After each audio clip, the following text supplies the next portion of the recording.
வணக்கம். சமீபத்துல கரூர் தாவேகா கூட்ட நெரிசல்கள்ல நடந்த இழப்பீடுகள்ல இருந்தும் அந்த துயரங்கள்ல இருந்தும் இன்னும் யாரும் வெளியே வராத தருவாயில இன்னைக்கு தாவேகாவுடைய முக்கிய பொறுப்புல இருக்கும் ஆதவர்ஜுனா அவர்கள் மீண்டும் வன்முறையை தூண்டுற அளவுக்கு சேதாரங்கள் ஏற்படுற அளவுக்கு ஒரு ட்வீட் போட்டிருந்திருக்காங்க.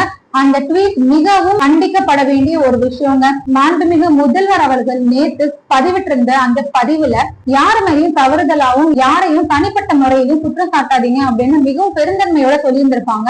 41 பேரை இழந்த அந்த துயரத்துல இருந்து இன்னும் வெளிவராத நிலைமையில ஆதவர்ஜுனா அவர்கள் இன்னைக்கு நேபாளம், இலங்கை என்றெல்லாம் குறிப்பிட்டு அங்க நடந்த விஷயங்கள் எல்லாத்தையும் எடுத்து காமிச்சு கலவரத்தை மேற்கொள்ளும்படி தூண்டுதலா ஒரு பதிவிட்டு இருந்திருக்காங்க.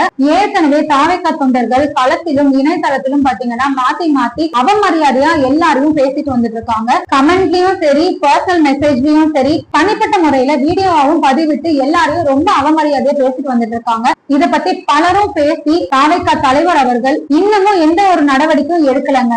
இந்த தருவாயில் மீண்டும் இன்னைக்கு ஆதவர்ஜுனா அவர்கள் வன்முறையை மிகவும் தூண்டுற அளவுக்கு பதிவிட்டு இருந்த பதிவுக்குமே தாவேகா தலைவர் எந்த ஒரு நடவடிக்கையும் இப்ப வரைக்கும் எடுக்கலங்க.